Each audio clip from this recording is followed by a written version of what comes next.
चलिए अब इसके आगे स्टार्ट करते हैं हम।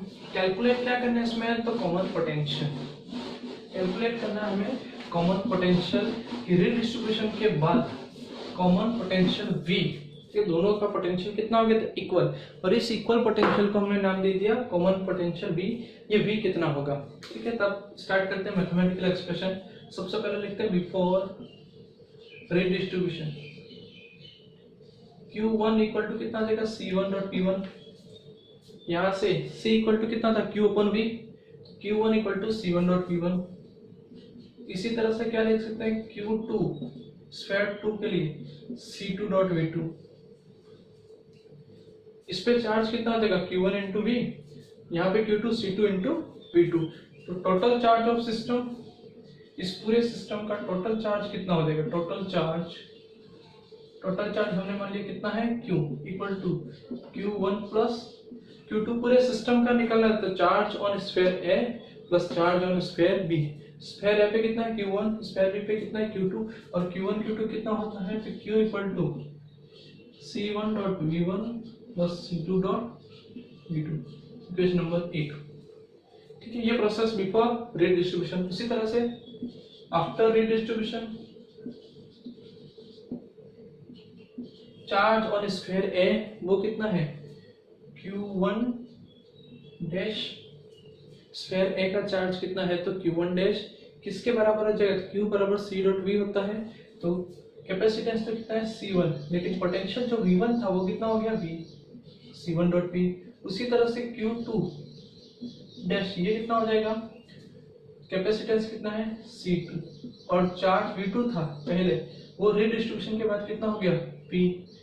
Total charge Q equal to Q1 dash plus Q2 dash. यहाँ पर भी टोटल चार्ज का सिंबल Q ले रखा है, यहाँ पर भी टोटल चार्ज का सिंबल Q ले रखा है। दोनों जगह टोटल चार्ज का सिंबल क्यों ले रखा है, क्योंकि सिस्टम का चार्ज कभी भी चेंज नहीं होगा।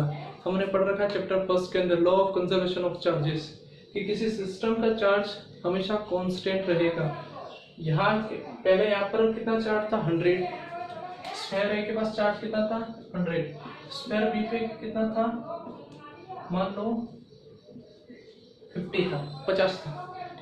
नेट चार्ज कितना था, स्फीयर A और B का चार्ज बदलेगा लेकिन पूरे सिस्टम का कांस्टेंट रहेगा। इसके पास 100 चार्ज थे, इसके पास कितने थे, 50, 100 और 50। मान लो यहाँ से 25 चार्जेस रीडिस्ट्रीब्यूशन के बाद इसमें आ गए, यहाँ कितने हो गए, 75, और यहाँ पर कितने हो गए, 75। चार्ज बदल के पहले 100 था, 75 हो गया, 50 था, 75 हो गया, 25 ए से बी में आ गए, यहाँ कितने बचे, 100 माइनस 25 75, और यहाँ क्या बचे, 50 प्लस 25 75। टोटल अभी भी कितना है, 150। पहले भी कितना था, 150। मतलब पूरे सिस्टम का चार्ज सेम रहेगा, तो पहले का टोटल और बाद का टोटल सेम रहेगा। तो पहले का टोटल कितना है, क्यू, बाद का कितना है, Q equal to Q1 dash कितना हो जाएगा, C1 dot V plus C2 dot V। Equation number 2। By using law of conservation of charges क्या कहता है, रीडिस्ट्रीब्यूशन से पहले का सिस्टम का चार्जेस और रीडिस्ट्रीब्यूशन के बाद का सिस्टम का चार्जेस सेम रहेगा। Using law of conservation of charges क्या कहता है ये, C1 V1 plus C2 V2 equal to C1 dot V plus C2 dot V, ठीक है। V कॉमन निकालो, तो C1 V1 plus C2 V2 upon C1 plus C2 equal to कितना आ जाएगा V। यहाँ से V कॉमन निकाला, V कॉमन निकालेंगे तो ब्रैकेट के अंदर क्या बचेगा, C1 प्लस C2, और C1 प्लस C2 को बराबर को इधर ले जाएंगे तो यहाँ डिवाइड में आ जाएगा C1 प्लस C2। ये आ जाएगा C1 V1 plus C2 V2 divide में C1 प्लस C2। ये वैल्यू किसकी आई, V की, और इसी V को हम कहते हैं कॉमन पोटेंशियल, ठीक है। इसके बाद एक और चीज निकालते हैं अपन, यहाँ साइड में लिख दो,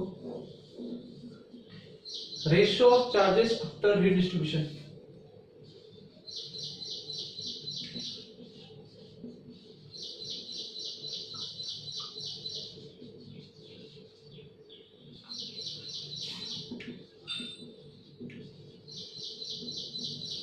रीडिस्ट्रीब्यूशन के बाद चार्जेस का रेशियो कितना होगा, तो Q1 dash divide by Q2 dash ये निकालना है, ठीक है। आफ्टर रीडिस्ट्रीब्यूशन पूछा है तो कितना है Q1 dash upon Q2 dash कितना होता है, यहाँ से देखेंगे तो C1 dot V upon C2 dot V, V से V cancel, C1 upon C2 इस पे डिपेंड करता है। तो ये रेशियो किसके बराबर होता है, कैपेसिटेंस के रेशियो के बराबर होता है, ठीक है। यहाँ से भी न्यूमेरिकल पूछा जा सकता है, कॉमन पोटेंशियल से भी न्यूमेरिकल पूछा जा सकता है, इंपॉर्टेंट है इस साल के लिए क्योंकि काफी टाइम से यहाँ से न्यूमेरिकल नहीं आया है। तो V equal to C1 V1 plus C2 V2 upon C1 plus C2 और ये हो जाएगा Q1 dash upon Q2 dash equal to C1 upon C2। इसके आगे भी डेरिवेशन है और भी थोड़ा, तब तक यहाँ तक उसको अच्छे से नोट कर लो।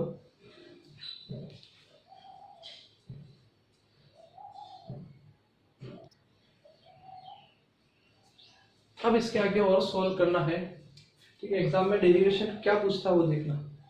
अगर कॉमन पोटेंशियल की वैल्यू कैलकुलेट करने के लिए बोलता है तो यहाँ तक निकालना है, रेशियो तक पूछता है तो यहाँ तक करना है। इसके आगे भी डेरिवेशन और है इसका, लेकिन एग्जाम में डेरिवेशन आया तो इसकी लैंग्वेज पहले पूरा पढ़ना कि पूछा कहाँ तक है, तो जहाँ तक का पूछा है वहां तक का डेरिवेशन करना है, उससे ज्यादा का आपको डेरिवेशन नहीं करना है, ठीक है। आप कैलकुलेट और क्या निकालना है, हमको निकालना है ratio delta V upon delta V1 upon delta V2, ratio निकालना delta V1 upon delta V2।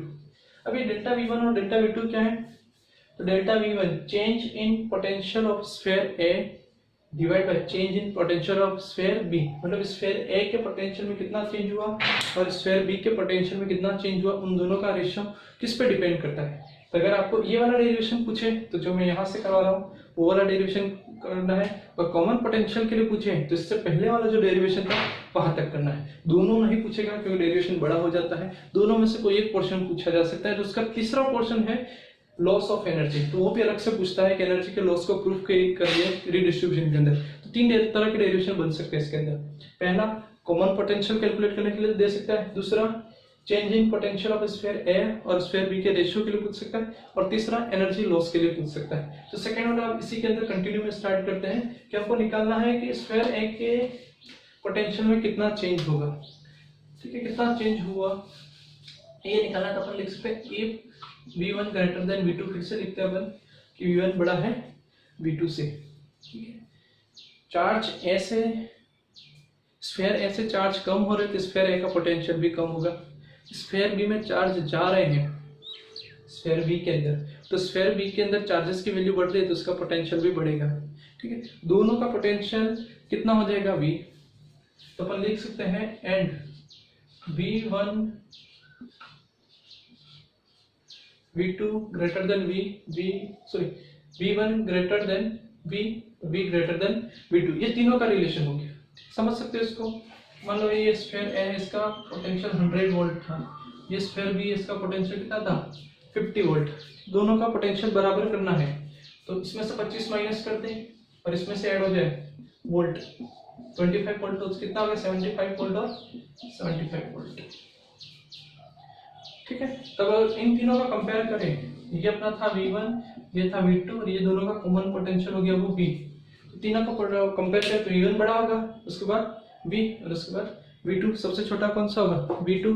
तो तीनों का कंपेयर किया तो V1 greater than V greater than V2, ये तीनों में रिलेशन है। अब अपन लिखें सबसे पहले change in potential of sphere A, इसको मैंने नाम दे दिया डेल्टा V1। अब इसको देखो, स्फीयर A का पोटेंशियल पहले कितना था V1, बाद में कितना हो गया V। स्फीयर A की बात करो, V1 पोटेंशियल था और कितना हो गया V, तो चेंज कितने का हुआ V1 माइनस V या V माइनस V। बड़ा कौन है V1, बड़े में से छोटे को माइनस करेंगे तो मैं यहाँ पर लिखूंगा V1 माइनस V। ये थोड़ा ध्यान रखना। चेंज इन पोटेंशियल या तो बढ़ भी सकता है या घट भी सकता है, इंक्रीजिंग और डिक्रीजिंग दोनों चेंज के अंदर ही आते हैं। और स्फीयर A कितना है डेल्टा V1 नाम दे दिया। ये डेल्टा V1 कितना होगा V1 माइनस V, क्योंकि पहला पोटेंशियल V1 था, बाद का कितना गया V, और V1 बड़ा है, पहला पोटेंशियल ज्यादा था और उसके बाद उसका पोटेंशियल कम हो गया कितना V, ठीक है। तो V1 minus V delta V1 equal to v1 minus v की वैल्यू हमको पता है c1 dot v1 plus c2 dot v2 upon c1 plus c2। Solve कर इसको, यहाँ डिवाइड में 1, delta v1 equal to LCM कितना आ जाएगा c1 plus c2। c1 plus c2 यहाँ नीचे 1 है, मल्टीप्लाई v के साथ होगा v1 के साथ, तो c1 dot v1 plus c2 dot v1 minus, यहाँ माइनस साइन है, यहाँ साइन बदल जाएगा c1 v1 minus c2 v2। c1 v1 से c1 v1 कैंसिल, क्या बचेगा डेल्टा v1 इक्वल टू, यहाँ से क्या कॉमन आ जाएगा c2 कॉमन आया, ब्रैकेट में v1 माइनस v2 डिवाइड में बचेगा c1 प्लस c2। ठीक है, यहाँ क्या कॉमन आ रहा है c2 यहाँ से भी कॉमन है, c2 यहाँ से भी कॉमन है, यहाँ बचेगा v1 माइनस यहाँ आ गया v2 डिवाइड में c1 प्लस c2। इसको नाम देते हैं इक्वेशन नंबर, देख लेना कौन सी, थर्ड ही है या कोई और है। ठीक है, सेकंड हो तो सेकंड नाम दे देना, थर्ड तो थर्ड नाम दे देना। इसी तरह से स्फीयर बी का निकाल सकते हैं, change in potential of sphere B. लेकिन ध्यान रखना स्फीयर बी को जब देखोगे तो v2 माइनस v मत कर देना, v2 माइनस v नहीं होगा क्योंकि स्फीयर बी में तो v बड़ा है v2 से, तो v माइनस v2 करना पड़ेगा। तो इसके आगे अपन करते हैं change in potential of sphere B, change in potential of sphere B. तो इसको मैंने नाम दे दिया डेल्टा v2 और इसको मैं लिख रहा हूँ v माइनस v2। क्यों? क्योंकि v बड़ा है v2 से। पहला इसका पोटेंशियल v2 था, v2 से कितना हो गया v, v2 से बढ़कर v हुआ, तो चेंज कितना हुआ v माइनस v2। v की वैल्यू रखोगे सेम पहले की तरह c1 v1 plus c2 v2 divide में c1 plus c2 minus v2 divide में 1। सॉल्व करो इसको, delta v2 equal to c1 v1 c2 v2 c1 plus c2 minus v2 का मल्टीप्लाई इन दोनों से कितना आ जाएगा c1 v2, इसके साथ ही पूरा ये माइनस यहाँ 1 था, मल्टीप्लाई करो v2 से तो c1 dot v2 minus c2 dot v2 ये हुआ। अब क्या कैंसिल हो रहा है, तो यहाँ से देखो c2 v2 से कैंसिल हो जाएगा, कॉमन क्या आ रहा है तो c1 कॉमन आ जाएगा, यहाँ बचेगा v1 माइनस v2 डिवाइड में c1 plus c2। Equation number 4। अब इक्वेशन नंबर 3 और 4 को यूज करो क्योंकि हमें रेशियो किसका निकालना है, change in potential of A divide by change in potential of B। ठीक है, now delta v1 upon delta v2 ये कितना हो जाएगा, तो डेल्टा v1 देखो कितना है c2 ब्रैकेट में कितना v1 minus v2 divide by c1 plus c2 upon यहाँ पर कितना है c1 v1 minus v2 upon c1 plus c2। यहाँ से v1 कैंसल, तो रेशियो क्या है c2 अपॉन c1, रेशियो क्या है c2 अपॉन c1, और ये ध्यान रखना q1 dash upon q2 dash, इसका रेशियो आया था c1 अपॉन c2, इसका रेशियो क्या आया था c1 अपॉन c2, जबकि डेल्टा v1 अपॉन v2 का रेशियो आया c2 अपॉन c1। तो ये आ जाएगा आपका डेरिवेशन नंबर 2।